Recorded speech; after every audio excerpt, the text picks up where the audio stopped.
Hai Bookworms, welcome to the Cozy Library. Jadi hari ini aku mau kasih lihat kamu my dream book, atau buku yang udah aku impi-impiin buat beli selama ini, dan akhirnya aku beli juga, yeay. Yaitu tak lain tak bukan Harry Potter and the Philosopher's Stone Mina 5 version. Aku udah bilang di beberapa video ini tuh ada di wishlist aku nomor 1, dan akhirnya aku tega belinya. Karena tadinya tuh nggak tega banget, ini mahal gitu. Terus akhirnya ya udahlah, udah setahun kayak aku beli dan aku puas banget. Ayo kita bandingin Harry Potter Mina 5 dan Harry Potter versi Jim Kay. Kita bandingin ya. Tapi buat kamu yang belum subscribe, jangan lupa subscribe di bawah dan klik juga loncengnya biar kamu dapat notifikasi tiap aku update hari Rabu dan hari Jumat. Dan jangan lupa like video ini if you like it. Thank you for subscribing and liking, and let's go.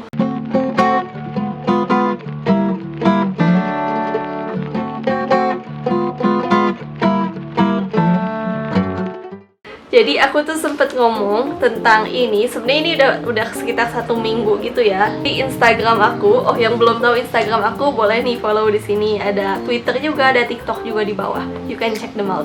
Karena aku lebih sering update di sana. Nah, jadi orang-orang IG tuh pada bilang, "Kan unboxing dong," gitu, atau liatin dalamnya. Karena kan pasti pada penasaran gimana sih dalamnya. Jadi hari ini aku mau kasih lihat kamu dalamnya tuh kayak gimana sih. Jadi dulu Harry Potter terbagus aku adalah yang ini, yaitu versi Jim Kay, karena ini beneran illustrated watercolor. But then Mina 5 version comes up dan itu jadi version yang paling bagus di mata aku. Yang nggak tahu ya kalau di masa depan ada version yang lebih bagus daripada ini, tapi aku nggak bisa bayangin ada version yang lebih bagus daripada ini gitu loh. Nanti kalian lihat isinya deh dan buktiin sendiri. Kita bandingin mulai dari halaman paling depan. Jadi kalau dari cover, ini cover versi Mina 5 dan ini cover versi Jim Kay. Tapi ini cover yang itu ya, yang paperback version. Soalnya kalau hardback tuh beda covernya. Dan cover sebenarnya ini jauh lebih cantik, lebih vintage. Aku suka banget vibe vintage. Tapi buat kalian yang suka watercolor mungkin akan lebih suka yang ini. Vintage banget, lihat dari depan, terus dari pinggirnya juga itu vintage banget. Aku suka banget. Dan sampai di belakang pun ada kayak emboss vintage gitu. Pokoknya suka banget deh. Kayak ini tuh buku yang berhak ada di film Harry Potter sendiri gitu loh, kayak dari Hogwarts Library. Dan memang fun fact, Mina 5 adalah pembuat props dari film Harry Potter. Jadi kayak Marauder's Map, Daily Prophet itu mereka yang buat. Wow banget kan. Lanjut, waktu kita buka bukunya, jeng-jeng, kita akan disambut dengan ada pattern tergambar sapu, ya, penyihir lagi naik sapu, dan ada golden snitch, dan ada kelap-kelip sihir juga. Cantik banget sih. Bandingin sama yang Jim Kay version, ini kita disambut sama gambar kodok. Sebenarnya ini bagus sih karena dia tuh kasih splash juga, watercolor splash gitu. Jadi beneran kerasa watercolor vibes-nya gitu. Next kita lihat dalamnya.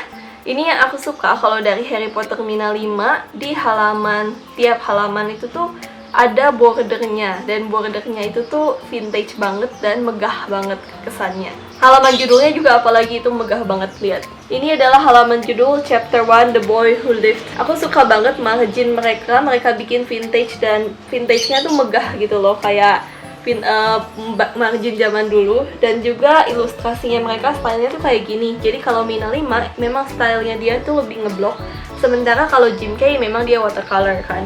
Dari segi style, sebenarnya aku suka watercolor, tapi waktu lihat stylenya Mina 5 ditambah dengan kevintageannya ini, aku fell in love banget sih. Dan aku suka gimana setiap illustrator itu menggambarkan Harry, dan tokoh-tokoh di dalamnya tuh beda gitu. Jadi Vernon Dursley di sini sama Vernon Dursley di Jim Kay itu beda. Kita lihat ya nanti bedanya. Nah, ini dia halaman pertama yang aku bilang tuh, huruf pertamanya beneran kayak buku zaman dulu tuh selalu dibesarkan gitu kan. Dan ada ilustrasi juga di pinggirnya, worth it banget deh pokoknya. Dan ini margin lagi nih. Margin itu pinggiran ya maksudnya. Dan mereka buat halaman judul itu mereka pakai font dan typeface yang benar-benar cocok banget sama kesan si bukunya gitu. Nah, aku mau kasih lihat Vernon Dursley versi Mina 5 dan Vernon Dursley versi Jim Kay. Sebenarnya kalau dari segi Dursley sih aku tuh lebih suka versi Jim Kay karena lebih lebih tergambarkan gitu loh. Ini Vernon Dursley versi Mina 5. Aku zoom ya. Ini dia Vernon Dursley versi Mina 5. Dan Petunia, menurut aku Vernon masih kurang gendut sih di sini. Petunia lehernya panjang ya, oke lah. Cuma Vernon ini nggak segendut yang aku bayangin di versi Mina 5. Kita bandingin sama versi Jim Kay. Di versi Jim Kay itu gendutnya tuh gendut banget, jadi memang dia melebih-lebihkan, tapi itu emang aku rasa tuh kayak tergambarkan dengan baik esensi gendutnya itu loh. Ini ya, yang kelihatan kan? Aku lebih suka yang ini karena esensi Vernon Dursley dan Petunia itu lebih kelihatan gitu loh, sama Dudley-nya juga. Karena kalau di Harry Potter sendiri tuh dibilang Dudley itu kayak a pig in a wig atau babi yang pakai wig gitu, jadi kebayang gendutnya kayak apa kan. Ya, dan itu menurut aku lebih tergambarkan di versi Jim Kay. Nah, tapi yang membuat Harry Potter versi Mina 5 menang adalah dia punya elemen-elemen yang bisa kamu mainkan dan pop up. Aku kasih lihat ya, salah satu elemen favorit aku di buku ini adalah elemen The Fat Lady. Kalian tahu kan lukisan yang dipakai buat masuk ke common room-nya Gryffindor? Itu tuh bisa digerakin, wow banget. Ini dia, aku wow banget sih sama yang ini, kepikir gitu. Jadi ini matanya tuh kalian bisa tarik-tarik dan matanya tuh akan gerak nih, aku zoom ya. Tuh, bagus kan? Unik banget gitu. Kayak lukisan hidupnya Hogwarts tuh tergambarkan dengan simple tapi baik. Yang bikin aku makin amazed sama buku ini adalah waktu kalian buka itu bakal disekat-sekat. Jadi setiap elemen timbul itu tuh disekat lagi sama kertas minyak atau kertas karton. Karena mungkin biar nggak rusak dan nggak nempel ke halaman selanjutnya ya. Aku suka karena mereka hati-hati banget sama buku yang udah kayak treasure ini gitu loh. Pasti ada beberapa elemen di sini yang wow, yaitu ini Hogwarts Castle yang bisa kalian buka. Sorry ya, aku nggak deketin, susah soalnya. Tuh, bisa kalian buka kayak gini dan ditutup lagi deh. Ada juga pop-up catur. Ini pop-up-nya ada para caturnya. Ternyata kalau di sini digambarkan punya muka. Dan ada Harry, Hermione, dan Ron di sini nih. Ini sih elemen favorit, kayaknya ini elemen paling terkenal yang jadi ciri khas Harry Potter, yaitu di acceptance letter di sini. Dan acceptance letternya ini bisa kalian buka, wow banget kan? Jeng jeng. Ini bisa kalian buka dan kalian tarik. Ini ada surat dari Minerva McGonagall. Upsi, susah ya buka buku pakai satu tangan. Kalau sudah, bisa ditutup lagi. Dan aku suka karena dia membuat versi surat yang beda daripada biasanya. Kalau biasanya kan kita bayangin surat ya surat gitu loh, dibuka. Kalau ini tuh suratnya kotak dan bisa kalian buka tapi satu kertas doang. Jadi ini teknik ngelipetnya yang beda, aku suka sih. Lalu ada elemen juga langit Hogwarts yang berubah waktu Natal. Nih, sebenarnya yang ini tuh elemennya cukup mudah dimaininnya, yaitu kalian tinggal lipat ke bawah aja. Dan jeng jeng, dia akan berubah jadi langit Hogwarts yang berbintang dan di waktu Natal gitu. Dan elemen terakhir, ini agak spoiler ya kalau kalian belum baca Harry Potter. Aku anggap kalian semua udah baca Harry Potter atau nonton seenggaknya. Yaitu elemen ini, Voldemort, yang ada di belakang kepalanya si siapa sih ini? Aku lupa namanya. Jadi kalian bisa lihat kayak buka turbannya sedikit-sedikit tuh. Nanti ada mata ular kayak gitu di sini.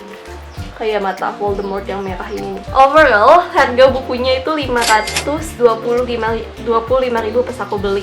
Jadi dengan 525.000 tuh kalian udah bisa dapat buku ini. Lumayan berat sih sebenarnya, ini kayak 1,5 kiloan atau 1,3. Apakah worth it? Menurut aku super worth it sih, karena dengan harga 500.000 tuh kalian dapat ilustrasi yang banyak banget. Beneran banyak banget, ini hampir setiap halaman tuh ada ilustrasinya. Yang full page ya maksudnya. Terus kualitas kertasnya tuh beda, ini bagus banget kualitas kertasnya, tebal dan warnanya tuh keluar banget, asli. Warnanya keluar banget, kayak merah tuh sampai merah banget gitu, hijaunya keluar banget. Dan yang aku suka juga, ini dia format page-nya pinggirannya tuh ada kecoklatan gitu kayak buku lama. So, ini pengalaman baca Harry Potter yang beda karena kalian merasa beli buku dari Hogwarts Library gitu loh. Belum lagi ada pop-up-nya tadi, ada bagian-bagian yang bisa kalian mainin. Jadi worth it banget lah, dengan harga 525.000 tuh terjangkau sih. Saking asiknya buka Mina 5 version sampai lupa ada Jim Kay's version. Kalau Jim Kay's version ini ada juga ini ilustrasi-ilustrasi yang besar kayak gini, dan esensinya tuh beda ya. Jadi kalau kalian pingin koleksi ya coba koleksi dua-duanya karena beda esensinya. Kalau di sini walaupun dia kertasnya lebih putih tapi tetap ada bercak-bercak watercolornya itu esensinya di buku ini ya, ada bercak watercolornya. Tapi kalau yang ini aku rasa tuh kurang pol yang versi paperback karena ilustrasinya jadi jauh lebih sedikit gitu. Kalau yang versi hardbacknya tuh beneran banyak banget ilustrasinya. Dan poin plusnya ini adalah kamu dapat gratis poster. Satu lagi tadi aku lupa kasih lihat salah satu pop up terepic di sini, yaitu Diagon Alley. Ini dia, ini pop up yang paling besar ya. So aku coba buka deh nih. Ini tuh bisa dibuka gini. Treng-treng. Jadi ada Diagon Alley-nya gitu, kalian bisa buka. Susah ya. Aku angkat deh kayak gini. Cantik kan? Dan aku suka ya ini konsepnya tuh kalau kalian lihat Hagrid kan membuka Diagon Alley itu dari batu bata, dan ini konsepnya memang kayak gitu. Jadi di tengah-tengah tuh ada batu batanya yang terbuka gitu. Overall ini bener-bener collector's editionnya Harry Potter. Jadi kalau kalian beli ini harus dijaga baik-baik karena sayang banget kalau sampai ada yang sobek atau sampai ada yang kotor gitu loh. Dan nggak cuman cakep dilihat aja, tapi ini juga cakep disimpan ya. Kalau tadi aku udah cerita tentang pinggirannya, aku suka banget pinggirannya ini tuh dia beneran buat vintage juga. Jadi kalau kamu simpen di rak buku kamu tuh cantik gitu loh. Nah, di Oktober tahun ini atau September tahun ini buku keduanya itu bakalan keluar, tapi harganya kalau di Indonesia yang aku cek-cek itu adalah 600 ribuan lebih sedikit. Sedangkan kalau aku cek di Amazon itu tuh 500 ribuan, hampir 600. Sebenarnya nggak beda jauh, tapi tetap agak agak menyayangkan kenapa di Indo akhirnya sampai 600 lebih ya, mungkin karena shipping juga ya. Jadi seperti biasa aku akan nunggu dulu setahun sampai dia turun sedikit baru aku beli. Gimana nih, apakah kamu suka sama Mina 5 version? Kalau kamu pingin, jangan lupa mulai nabung dari sekarang nih. Siapa tahu nanti pas kamu beli harganya udah lumayan turun ya. Oh ya, karena aku udah punya yang ini jadi aku tuh mau jual yang ini ya. Aku mau jual yang versi Jim Kay, tapi bukan yang Philosopher's Stone, melainkan yang ini nih, yang Chamber of Secrets. Ini masih mulus banget. Kalau kalian mau lihat fotonya bisa DM Instagram aku, nanti aku kirim. Beneran mulus banget nih ya kalau kalian lihat di videonya. Gak ada yang kelipet ya. Ini masih bersih. Walaupun gak disampul plastik, ini masih totally kayak new gitu. Aku jual ini 185.000 aja, harga aslinya tuh sekitar 300-400.000. Murah banget kan, cuman setengahnya. Kalau kalian mau bisa DM Instagram aku ya, ke ini nih, ada di sini. Atau bisa cek juga di description box di bawah. Ada bonus juga poster Diagon Alley, ini di belakang diselipin. Oke, I think that's it my review for Harry Potter Mina 5. Thank you Mina 5 udah ciptain dunia Harry Potter yang menawan ini ya. Aku suka banget bukunya. Okay, thank you all for watching. Happy reading and bye-bye!